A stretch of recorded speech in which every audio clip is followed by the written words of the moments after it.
CMR Jewelry inaugural offer. Flat 9% VA on gold ornaments, 12,500 off on purchase of 1 kg silver.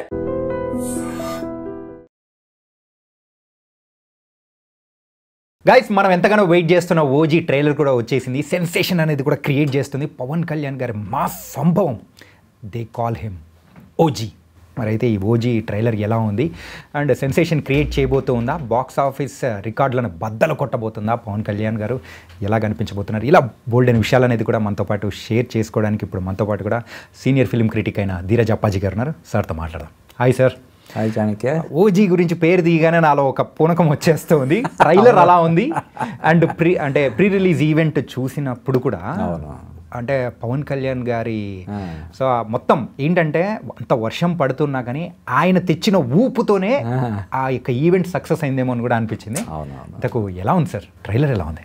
Trailer చాలా ఎక్స్ట్రాడినరీగా ఉంది. నువ్వు అన్నట్టు అసలు వర్షాన్ని లెక్క చేయకుండా ఒక ఫంక్షన్ అంత విజయవంతం కావడం, బ్లాక్ బస్టర్ అవడం అనేది చాలా అరుదు కదా. జనరల్గా చిన్న చినుకులు పడుతుంటేనే అందరూ పరిగెడుతుంటారు కదా. అటువంటిది కుండపోతగా వర్షం పడుతున్నా కూడా లెక్క చేయకుండా దాన్ని ఎంజాయ్ చేశారంటే సినిమా కోసం ఎంత ఏగర్గా వెయిట్ చేస్తున్నారనేది మనకి తెలుస్తుంది. అలాగే నాకు తెలిసి పవన్ కళ్యాణ్ కెరీర్లోనే ఈ సినిమాకి బిజినెస్ పరంగా కూడా విపరీతమైనటువంటి హైప్ క్రేజ్ వచ్చింది. దాదాపుగా థియేటర్ కలగానే 200 కోట్లు, సుమారుగా 200 కోట్ల వరకు బిజినెస్ అయిందని మనకు తెలుస్తుంది. దాన్ని అందుకునేలాగా, దానికి రీచ్ అయ్యేలాగా ట్రైలర్ ఉందని చెప్పొచ్చు. అయితే ట్రైలర్ జస్ట్ ఒక 2-3 రోజులు ముందు విడుదల చేయడంలో అసలు అర్థం లేదు కదా. అది మాత్రం గుండెలో గుచ్చినట్టు ఆ డిలే అనేది ఫ్యాన్స్ అనే కాదు, జనరల్గా కూడా ఇప్పుడు ఒక సినిమా వస్తుంది, ఇంక ఎల్లుండు చూడబోయే 2-3 రోజులు చూడబోయే సినిమాకి ట్రైలర్ ఎందుకు? కనీసం బాలీవుడ్లో అయితే చూడు, ఒక 3 months బిఫోర్ రిలీజ్ చేస్తారు, 3-4 months బిఫోర్ రిలీజ్ చేస్తుంటారు. కనీసం 1 month, కనీసం ఒక 2 weeks బిఫోర్ రిలీజ్ చేయాలి. మరి అంత ఎక్స్పెక్ట్ చేయకుండా 1 week ముందైనా చాలు సార్. అదే అంటే ఏదైనటువంటి టెక్నికల్ ప్రాబ్లమ్స్ వాళ్ళు ఫేస్ చేయాల్సి వచ్చిందో మనకి తెలియదు. అందువల్ల దాని గురించి మనం ఎక్కువ కామెంట్ చేయకూడదు. కానీ లేట్గా వచ్చినా కూడా దీనికి విపరీతమైనటువంటి క్రేజ్ ఉంది కాబట్టి, అంటే ట్రైలర్ రిలీజ్ చేయకపోయినా కూడా మొదటి 3 రోజులు హౌస్ఫుల్స్ అయిపోయి మొత్తం ఇండస్ట్రీ రికార్డ్స్ అన్నీ కూడా రీరైట్ చేసేలాగా దీనికి క్రేజ్ ఉంది కాబట్టి దాని గురించి పెద్దగా ఇది చేయాల్సిన అవసరం లేదు. బట్ అంటే ఇది పవన్ కళ్యాణ్కి కూడా చాలా ప్రతిష్టాత్మకమైనటువంటి సినిమాగా మనం చెప్పొచ్చు. ఎందుకంటే బ్యాక్ టు బ్యాక్ ఇప్పుడు ఆయన కెరీర్లోనే ఫస్ట్ టైము ఒక 2-3 నెలల వ్యవధిలో 2 సినిమాలు రావడం కెరీర్లోనే లేదు కదా. అంతకుముందు హీరోలు ఎన్టీఆర్, ఏఎన్ఆర్ వాళ్ళకి సంవత్సరానికి 10 సినిమాలు 18 సినిమాలు అలాగ వచ్చిన ఇవి ఉన్నాయి. కానీ ఈయన ఒక సినిమా వచ్చిందంటే మళ్ళీ ఒక సంవత్సరం 2 సంవత్సరాల వరకు కెమెరాకు దూరంగా ఉండడం ఇవన్నీ మనం చూస్తున్నాం.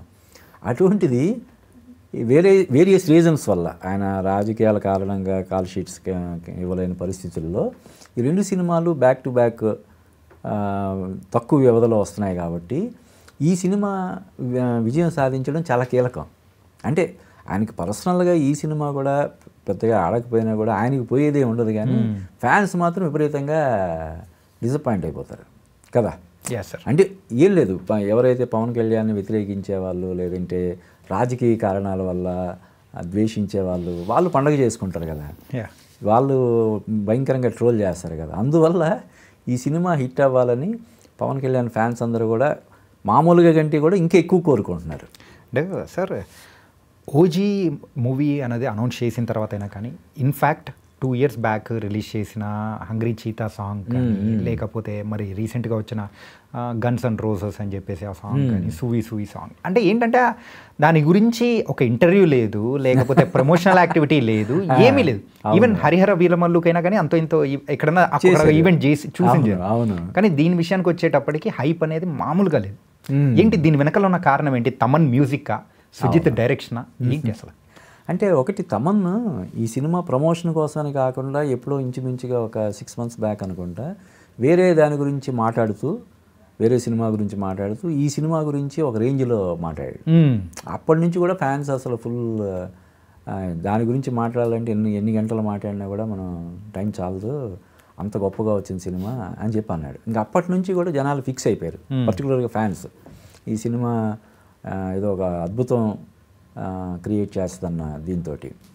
నువ్వు అన్నట్టు ఇప్పుడు హరిహర వీరమల్లు సినిమాకి సంబంధించి స్వయంగా పవన్ కళ్యాణ్ అన్నాడు, దీన్ని నేను ఒక అనాథలాగా వదిలేశాను, పాపం నిధి అగర్వాల్ భుజాన్ని వేసుకొని ప్రచారం అన్నీ చేస్తుంది, నాకే బాధ అనిపించింది అని చెప్పి లాస్ట్ ఒక 3-4 డేస్ ఆయన దీనికి బాగా కేటాయించాడు కదా.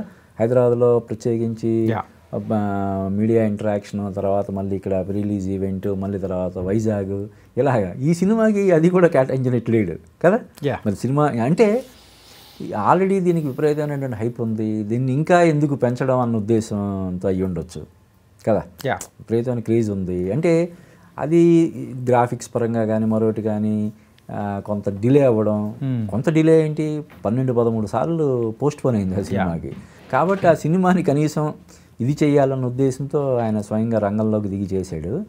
ఈ సినిమాకి అటువంటిది అవసరం లేదని అనుకుని ఉంటారు ఆల్రెడీ విపరీతంగా. ఇప్పుడు ఆయన ఇంకో మాట అన్నాడు, సుజిత్ కనుక నా కెరీర్లో ముందే కలిసి ఉంటే, నాతో సినిమా చేసి ఉంటే నేను అసలు పాలిటిక్స్లోకి వచ్చేవాడిని కాదేమో అన్నాడు. అంటే అది చాలా పెద్ద అంటే అంతగా ఎంజాయ్ చేశాను దీన్ని, ఆ ప్రాసెస్ని అంతగా ఎంజాయ్ చేశాను నేను చెప్పకుండానే చెప్పాడు.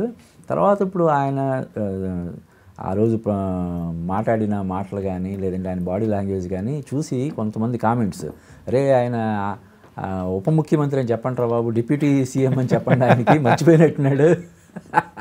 కానీ పవన్ కళ్యాణ్ గారిని ఇప్పటి వరకు ఎప్పుడు అలా చూడలేదేమో సార్. ఏంటంటే ఒక పబ్లిక్గా జరిగే ఒక ఈవెంట్లలో అంత యాక్టివ్గా ఫుల్ జోష్గా కాన్ఫిడెంట్గా అలా ఎప్పుడు చూడలేదనిపించింది. అవును అవును. ఏదైనా కానీ ఒక ఈవెంట్ జరిగే ముందు సో ఆ మూవీ రిజల్ట్ ఎలా ఉంటుంది ఏంటి అనేది జరిగే ఈవెంట్స్లలో హీరోస్ యొక్క ఫేస్ రియాక్షన్స్ని బట్టి కొంచెం అంచనా వేసేస్తూ ఉంటారు మీలాంటి వాళ్ళు. అవును అవును. సో ఇక్కడ మాత్రం అంత జోష్ నెవర్ ఎక్స్పెక్ట్ అసలు అసలు ఎప్పుడు లేదు. ఇంకొకటి ఏంటంటే రాజకీయ కారణాల వల్ల ఆయన కొంచెం బాడీ వెయిట్ అది పుటాన్ చేసి ఇలాగా ఉన్న పరిస్థితి నుంచి ఇప్పుడు నీకు హరిహర వీరమల్లు టైంకి కానీ ఇప్పుడు కానీ చూడు, సినిమాలో పవన్ కళ్యాణ్కి బయట పవన్ కళ్యాణ్కి పెద్ద తేడా కనిపించట్లేదు కదా. లేకపోతే ఏమంటారు, అంత గ్రాఫిక్ రా అని చెప్పి ఇది చేయడానికి అవకాశం లేకుండా ఆయన అంత ఫిట్నెస్ పరంగా అంత కేర్ తీసుకోవడం అన్నది నిజంగా హ్యాట్స్ ఆఫ్ చెప్పాల్సినటువంటి విషయం అన్నమాట. అండ్ ట్రైలర్ చూసిన తర్వాత ఎలా అనిపించింది సార్? అదే అంటే ఫ్యాన్స్కి ఒక ఫీస్ట్ లాగా, ఫ్యాన్స్ అనే కాదు రెగ్యులర్ సినిమా లవర్స్ అందరికి కూడా ఒక ఫీస్ట్ లాగా ఉంటుందని అనిపిస్తుంది నాకు.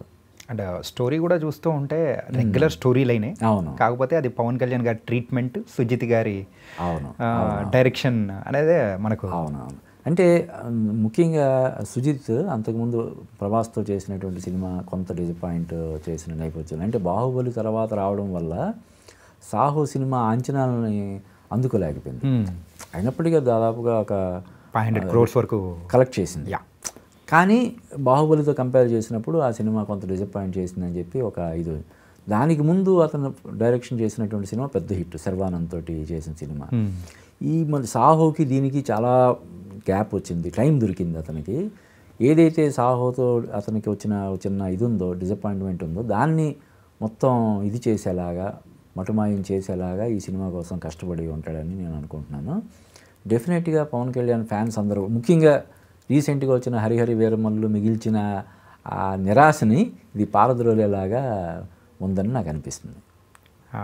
అండ్ కటానాతో ఆయన ఎంట్రీ కానీ అంటే చెప్పుకుంటూ పోతే చాలానే ఉన్నాయి. అవునవును. అండ్ సార్ మరి ఎక్స్పెక్టేషన్స్ పెట్టుకోవచ్చు అంటారా? డెఫినెట్గా. అంటే దీనికి బెస్ట్ ఎగ్జాంపుల్ ఏంటంటే మనం కాదు, మనం ఏముంది, నీలాంటి ఫ్యాన్స్ అయితే 1000 రూపాయలు పెట్టి కొని చూస్తారు, మేమైతే మీడియా దాంట్లో ఫ్రీగా చూస్తాం. కానీ ఇప్పుడు ఇందాక నేను చెప్పాను, ఈ సినిమాకి దాదాపుగా 200 కోట్లు బిజినెస్ అవ్వడం అనేది.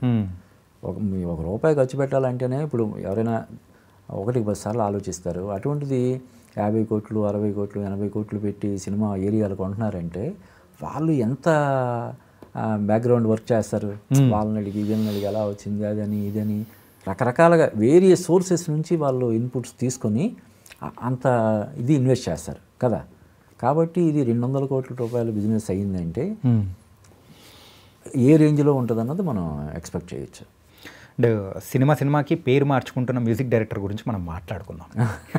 అఖండ సినిమాకైతే నందమూరి తమన్ అయిపోతూ ఉంటాడు, అండ్ పవన్ కళ్యాణ్ గారి సినిమాకైతే కొనిదెల తమన్ అయిపోతూ ఉంటాడు. మరి ఈ మూవీకి మ్యూజిక్ పరంగా కానీ తమన్ గారి నుంచి ఎక్స్పెక్ట్ చేయొచ్చు అంటారా? డెఫినెట్గా.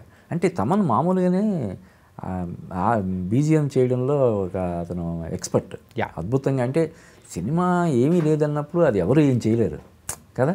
యా ఇప్పుడు హరిహర వీరమల్లు కీరవాణి ఎంత గొప్ప మ్యూజిక్ డైరెక్టర్, ఏం చేయగలుగుతాడు సినిమాలో విషయం లేనప్పుడు. కానీ తమన్ ఇందాక మనం చెప్పుకున్నాం, తమన్ ఈ సినిమాకి సంబంధించి అతను ముందు నుంచి బ్రాండ్ అంబాసిడర్ లాగా, ఒక మ్యూజిక్ డైరెక్టర్గా కాకుండా ఒక బ్రాండ్ అంబాసిడర్ లాగా ఉన్నాడు. సో డెఫినెట్గా ఇది తమన్కి అతని కెరీర్లో మరో బిగ్గెస్ట్ బ్లాక్ బస్టర్ అవుద్దని మనం ఎక్స్పెక్ట్ చేయొచ్చు. ఓకే. అండ్ తెలుగు సినిమా రికార్డులను చెరిపేసే అవకాశాలు ఉంటుందా? డెఫినెట్గా. అంటే చెప్పాను కదా, దీనికి జరిగిన బిజినెస్ని మనం దృష్టిలో పెట్టుకుని ఉంటే, దాన్ని దృష్టిలో పెట్టుకొని మనం మాట్లాడినప్పుడు ఖచ్చితంగా ఇది మళ్ళీ ఒక రికార్డ్స్కి ఒక బెంచ్ మార్క్ లాగా నిలిచే అవకాశం ఉందని మనం చెప్పొచ్చు. అది కాకుండా ఇంకా హాలిడే సీజన్, అది ఇంకా సీజన్ అడ్వాంటేజ్ కూడా. ఇప్పుడు మామూలుగానంటే అసలు ఏ సీజన్ ఏం లేకుండా వస్తేనే ఒక దీనిలాగా ఉంటుంది కదా, ఒక సునామీ లాగా ఉంటుంది. దానికి సీజన్ అడ్వాంటేజ్ తోడైతే ఇంకెలా ఉంటుంది? సినిమా బాగుండి సీజన్ అడ్వాంటేజ్ తోడైందంటే ఇంక రికార్డులన్నీ కూడా బద్దలు అవ్వాల్సిందే. Okay, so nice sir. And ప్రతి ఒక్క ఫ్యాన్ వెయిట్ చేసేది కూడా 25th బొమ్మ ఎప్పుడు పడుతుంది అండ్ 24th ప్రీమియర్స్ ఎప్పుడు ఏంటి అనేది. ఓజీ మీద ఎక్స్పెక్టేషన్స్ అయితే చాలా వరకు ఉన్నాయి. And never before ever after అన్నట్టు కూడా పవన్ కళ్యాణ్ గారిని మేము చూడబోతున్నాం. Correct. Yeah, so thank you so much for your thank you Chanakya. Thank you sir.